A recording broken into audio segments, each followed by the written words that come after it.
losing a great member of the media fraternity, and Gary Paskowitz, a great Trojan and a great professional. And I just wanted to, just for a second, in memory to him, say thank you for all he's done for our Trojan family and the professionalism that he's brought to the table since I've been here.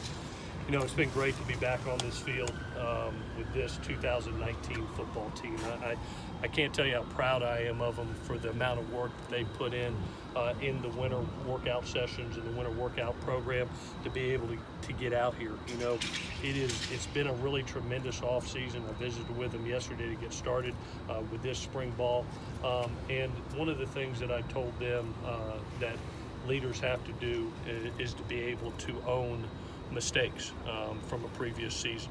And you know, for me, the ownership has to be able to identify the mistakes that happened, to be able to make it a priority out here at practice, to be able to have a plan, to be able to correct those things, and then execute that plan. This will be the last time in this meeting that I'll talk about the 2018 season. This is a 2019 football team, and they're moving forward. For me, the priorities is hopefully what you saw today. The first thing is we started a while back when we basically hired a new offensive coordinator, as well as asked Coach Clancy to simplify our system to allow our defensive kids to play faster, make sure that our personnel is in the right place to provide bigger fronts. We basically created simple, effective schemes to allow our kids to play faster. I want us to continue. I want us to focus more on the fundamentals and techniques of the game, because I think we're as talented as anybody that will play next year, at least equivalent, if not better. And as you saw today, a lot more emphasis was put on our individual drills, almost 45 minutes just of individual drill work before we got into any team work, working the fundamentals and technique. The next thing that I addressed with our football team is bringing the discipline of the game, especially when it comes to penalties. The fact of the matter is we lost 4 games down the stretch by 7 points or less, and a lot of that had to do with the discipline of the game and penalties. As you saw today, any type of penalty was addressed immediately. There'll be referees out here all 15 practices, and as soon as a yellow flag is on board, that player's out, and he will be suffered the repercussion of what it means to make a mistake football team-wise, whether it's pre-snap or post-snap or in between. Any fundamental mistake that we make, we'll coach off tape. Any pre-snap or post-snap penalty we'll take care of right then and there. The next thing for me is the turnover margin. We talked about it was all about the ball, but we didn't live it. And for us, it's got to be about taking the ball away and securing the ball. I think about the games versus Cal and versus Notre Dame and how those turnovers really led to opportunities to win both football games. So that will be key. And then lastly is what you saw here today. It'll be about competition. This field has always been about competition. I don't want any player on this football team to feel comfortable with his position. He's always fighting for a job. He's always competing for a job. So every Friday, I'll release the 2 deep each week. And every Friday, whoever is playing best at that moment will step out there first on Saturdays. Really excited to be out here, guys. And we've learned from our past, and now it's time to focus on our future. I really like where this mindset of this team is right now. This 2019 football team is, they've got a chip on their shoulder. They're extremely hungry, and I see a sense of urgency about them to be great, all right? And our coaches, especially our new ones being here, I feel a freshness and new energy, both with our new coaches, our new support, our new recruiting, the members that have come on board. I love what they're bringing to the table right now. They're very excited to bring Aaron Osmus back to USC. Aaron has won a national championship here with Coach Carroll in 2003. I've watched him lead 2 SEC programs. I watched him take a 2010 team when he came back to SC, and in a year create basically one of the better teams in college football with the 2011 football team. It's great to have him back. The staff that he's putting together, I know will produce a great football team in 2019. I really feel the future is bright for this football team. And I can't tell you how excited I am about the next 5 weeks to be able to improve each and every day. With that, I'll take any questions that you have.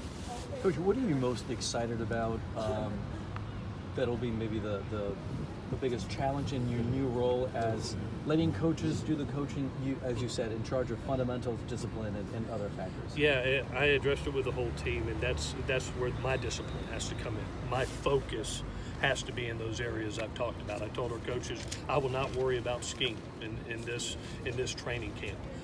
I'm going to be about the fundamentals and technique, the discipline of the game, the turnover margin, and making sure our guys are competing at the highest level. That will be my role. Okay, I've hired some great coaches and some great coordinators to be able to teach schemes and be able to do their job, control their rooms. And for me, that'll be my discipline in this training camp. How did that go today for you? It was practice one. It was practice one for me. As you saw, my focus and it was being able to, every time there was a yellow flag out there, to immediately address the situation. Be bouncing in and out of each individual drill, making sure that anything that I saw, I could coach on and be able to address. Immediately, we had one ball on the ground today by Vi, and we immediately addressed that. And then, just being able to let them know that we are setting a standard, and that standard is the only thing we will accept. Anything less, I'll address with you immediately. After last season and after this offseason, do you feel you have anything to prove? I really think that every coach that's in this position, when you're talking about a USC or this quality of school or an NFL team, you have something to prove each and every year. You have something to prove each and every day, each and every game. I've always felt that I'm always trying to fight for 24 more hours. I've done that for 25 years, and it's worked out pretty well. Not only do you ask your players to compete, but you compete as a coach. Be the best possible version of yourself that you can be. And that's my promise to my players, is that every day they're going to get my best effort to help improve them. What did you see from Graham Harrell that led you to bringing him on board? Yeah, I was very fortunate because I had a great run game coordinator in Tim Drevno, and I really wanted an elite passing game mind, and so excited to have Graham here. I love his energy. I love his mindset when it comes to the passing game. But even as a play caller, you even saw him today. Half that practice was unscripted. He's on a headset. He's up on the top of the stands calling it, training himself. And I've been so impressed as a guy that is, going to be our coordinator, going to be our play caller, how he is just taking over the offense immediately, and you see the energy of the kids surrounding him right now. So excited about it. I think he is a elite run game mind, produced one of the top 10 quarterbacks in the country, and still ran the ball for 2,000 yards. I think that's what makes him different. Coach, do you have a timetable for picking a quarterback? I want to be able to come out of this training camp, and I told each kid that I want to get enough reps at all positions to be able to sit down with them after spring ball and be able to say, if we had to play a game today, this is where we would be at. Does that mean it could change? Yeah, it could change. Remember what I said, the depth chart will be released on a Friday, at all positions. So for me, I am going to provide clarity to those quarterbacks of where they stand at the end of spring ball. I think that's fair to them, but I don't want anybody comfortable. That at the end of the day, there's a long time between the time that we get done with spring ball and the time you start. And I thought I really applaud Graham and the offensive staff. I asked them to mix it up, give each kid the opportunity to get with the ones, make sure the reps were solid so we can get an honest evaluation at all positions, and it flowed very well today. So I'm pleased. I need 14 more of those. When you say you're going to release a depth chart every Friday, is that internally? Is it externally? How will that be communicated to your players? Tim will let you know on Friday. But how will you communicate it to the players? They'll know on Friday too. Okay. No, every day. As we said, it used to be Competition Tuesday around here, right? And competition is what it's going to be all about. It's not about if you're an old guy, if you're a young guy. It's going to be about who's competing and playing the best. And those are the guys that are going to walk out. You have to fight for your job each and every week and be able to know that in competition is real life. That's what life's all about. Have you done that before, or seen it done that way before? We're releasing a weekly depth chart at this point in the year? Yeah, we've released a weekly depth chart. It just happens to be just a little bit earlier in the week. We do that and make changes each week.